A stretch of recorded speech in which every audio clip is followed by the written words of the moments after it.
l'histoire d'une petite chatte qui ne voulait pas que sa maman refasse sa vie, de peur de se sentir abandonnée. Il était une fois une famille de chats. Il y avait le papa, un gros matou marron, la maman, une belle chatte d'un beau gris perlé, et les deux chatons, Miko et Mika, tous les deux marrons et gris. La maman chatte passait toutes ses journées à s'occuper de sa maison, de ses enfants, et veiller au bien-être de son mari. Jamais elle ne s'occupait d'elle. Jamais elle n'allait chez le coiffeur pour se refaire une beauté. Jamais elle n'allait s'allonger dans une herbe épaisse et grasse, toute seule pour ronronner au soleil. Sa vie se résumait à sa maison et à sa famille. Le papa chat, lui, par contre, il travaillait beaucoup pour apporter de l'argent à la maison. De l'argent qui permettait à toute cette petite famille de vivre agréablement dans une jolie maison au pied d'un vieux chêne.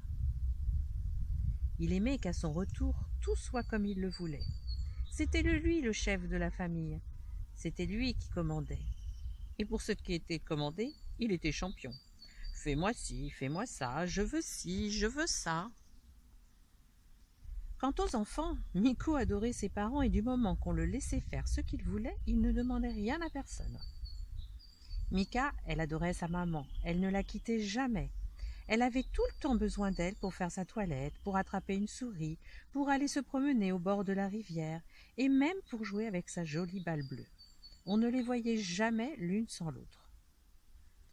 Je pense que les autres chats du village auraient été très inquiets d'en rencontrer l'une sans l'autre. Mais voilà qu'un jour, la maman chatte a ouvert ses yeux un peu plus que d'habitude et s'est dit que cela ne devait pas être normal d'être toujours aux ordres de son mari de chat. Ce n'est pas parce qu'il est le chef de la famille qu'il doit tout exiger d'elle. Elle a un cœur. Elle a le droit de penser pour elle. Et peut-être qu'elle pourrait, de temps en temps, s'accorder un peu de temps pour s'allonger dans l'herbe épaisse et grasse et ronronner au soleil. Elle décida d'en parler à son mari, qui, bien entendu, ne la comprit pas, et se dit que si c'est comme cela, il n'a qu'à quitter la maison et la laisser seule avec ses enfants. Enfin, la chatte put respirer. Enfin, elle put se prendre un peu de bon temps dans l'herbe épaisse et grasse. Mais non, elle n'était pas seule. Mika la suivait même dans ses moments de calme. Mais après tout, pourquoi pas ne pas les partager avec sa fille chérie? Après quelques mois de cette vie beaucoup plus paisible, la chatte rencontra par hasard, lors d'une promenade en forêt avec Mika, un joli matourou. « Oh, qu'il est beau !» pensa la chatte. Mais il ne pouvait pas être pour elle, car elle ne se sentait pas digne d'être regardée par un chat. Le matourou lui a remarqué aussi la jolie chatte grise perlée. Il en est même tombé amoureux au premier regard. Il fallait qu'il la revoie. Comment va-t-il faire? Il savait à ce moment-là qu'il ne pourrait pas vivre sans elle. Il la suivit discrètement pour voir où elle habitait. Pendant plusieurs jours, il observa la maison.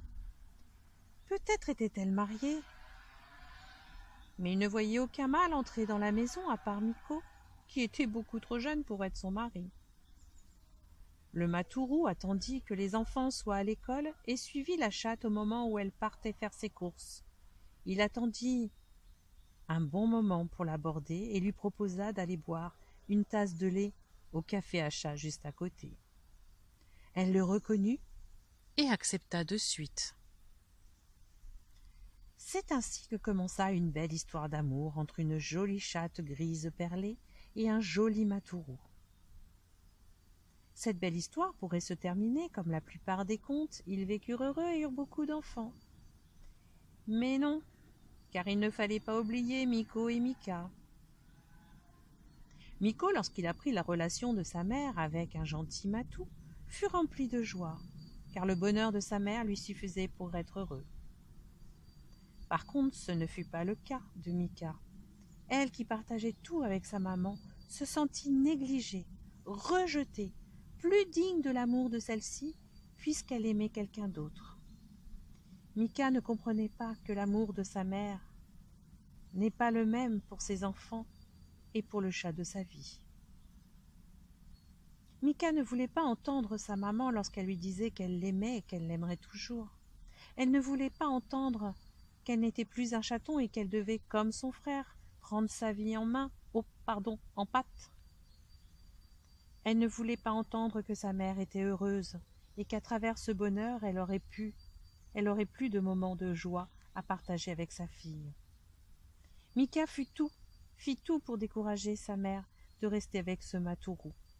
Elle trouva toutes les excuses possibles pour la décourager, pour la faire culpabiliser. « Je ne l'aime pas. Tu ne t'occupes plus de moi, même si ce n'était pas vrai. Je le trouve trop vieux. Tu ne m'aimes plus. Son poil est affreux, il ne brille même pas. Tu ne veux plus de moi. » Elle était forte, Mika, à ce jeu, tellement forte qu'elle a gagné. La belle chatte perlée et le gros matourou se sont séparés. Tous les deux très tristes et tous les deux toujours amoureux. « Victoire !» cria Mika. Elle allait retrouver sa maman d'avant. Mais non, ce n'était plus la maman d'avant. C'était une maman chatte, triste, toujours très triste, qui pensait sans arrêt ce qu'aurait pu être sa vie avec le beau matourou. Oh, bien sûr qu'elle s'occupa beaucoup de sa fille chatte, tellement que Mika n'avait pas envie de devenir une jolie jeune fille chatte, mais elle désirait rester une petite fille, la petite fille à sa maman. Elles retournaient toutes les deux de plus en plus souvent à la demande de Mika s'allonger dans l'herbe épaisse et grasse. Mais la chatte grise perlée n'avait plus le cœur à ronronner. Elle n'avait plus le cœur à rien. Elle s'occupait de sa fille, mais elle ne savait plus lui donner de l'amour comme avant. La chatte commençait à maigrir, son poil gris perlé perdait de sa brillance. Miko était inquiet pour sa maman. Il en parla à sa sœur, qui, elle, ne voyait rien. Miko la secoua et lui demanda d'ouvrir ses yeux et d'arrêter de ne penser qu'à elle.